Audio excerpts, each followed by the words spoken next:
Charge the refrigerant in split air conditioner, tools and materials, split air conditioner, unit to be serviced, manifold gauge set, complete set with hoses, tong tester, clamp meter for checking amps, Allen key set for service valve operation, screw wrench, adjustable wrench, vacuum pump for removing moisture and air, testing board, electrical supply setup, refrigerant R-22, gas cylinder.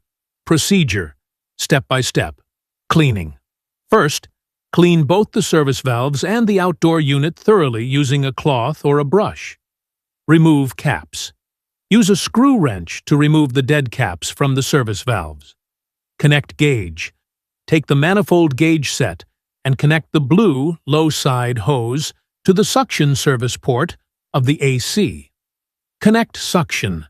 Connect the second end of this hose securely to the suction service valve. Vacuum setup. Take another charging hose. Connect one end to the middle port of the manifold gauge and the other end to the vacuum pump. Start vacuum. Turn on the vacuum pump. Vacuum the system up to 29.92 inches of mercury. This process should ideally take 25 to 30 minutes for a complete vacuum. Close gauge.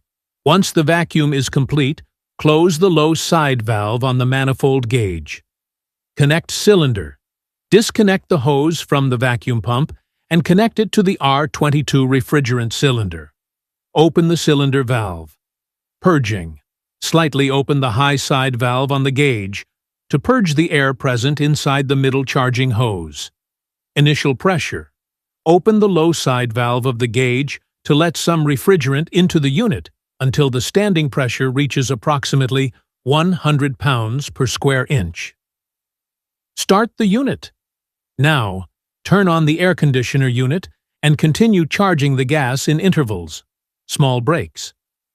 Verify levels. Charge until the unit reaches its required amperes. Check with tong tester, and the suction pressure stabilizes between 65 pounds per square inch to 70 pounds per square inch. At this point, your charging is complete. Finalize. Close the refrigerant cylinder valve and the manifold gauge valve. Safely remove the charging hoses from the unit. Seal valves. Tighten the dead caps back onto the service valves properly. Precautions. Important safety notes. Keep unit running. The air conditioning unit must be in operation, running mode, while you are charging the refrigerant. No liquid charging. Never charge the refrigerant in liquid form into the system. Keep the cylinder upright for R-22. Complete cycle. Always ensure the refrigerant is fully charged and stabilized before completing the first operational cycle of the system.